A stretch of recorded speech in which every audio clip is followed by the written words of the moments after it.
CM Chandrababu మోసాలను ప్రజల్లోకి తీసుకెళ్దామని గోదావరి జిల్లాల రీజనల్ కోఆర్డినేటర్ బొత్స సత్యనారాయణ అన్నారు. కాకినాడ సూర్యకళ మందిరంలో వైసీపీ విస్తృత స్థాయి సమావేశం జరిగింది.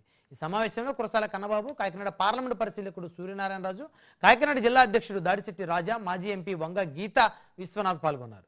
వీరు స్వర్గీయ వైఎస్ రాజశేఖర రెడ్డి విగ్రహానికి పూలమాలలు వేసి నివాళులర్పించారు. 2024 ఎన్నికల సమయంలో చంద్రబాబు ఇచ్చిన హామీలను అమలు చేయలేకపోవడాన్ని ఎండగడుతూ ప్రజల్లోకి వెళ్లడం జరుగుతుందని సమావేశంలో బొత్స తెలిపారు. ఈ విషయాన్ని గ్రామానికి పోయి ఏ విధంగా ఈ ప్రభుత్వం మోసం చేస్తుందో ఆ విషయాన్ని కూడా మా అవగాహన చేసుకోవాలని, ఈ విషయం అయిన తర్వాత దీన్ని కన్నబాబు గారు పేజీ వాళ్ళు వచ్చి మీకు మనకి ఎక్స్ప్లెయిన్ చేస్తారు. అయిన తర్వాత మళ్ళీ నేను మాట్లాడిన తర్వాత ఈ కార్యక్రమాన్ని మనం ముగించుకుందాం. కాబట్టి దయచేసి అందరూ ఇది చాలా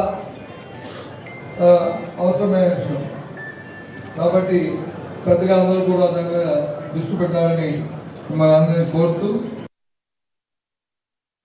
యువకుల కోసం, మహిళల కోసం, విద్య కోసం, వైద్యం కోసం ఎంతో తప్పించి ఎన్నో పథకాలు రూపొందించి ఎక్కడ ఫెయిల్ అవ్వకుండా, ఇచ్చిన మాట తప్పకుండా అన్ని అమలు చేసిన ముఖ్యమంత్రిగా వైఎస్ జగన్మోహన్ రెడ్డి గారు ఆంధ్రప్రదేశ్లో రాష్ట్రాన్ని పాలించారు.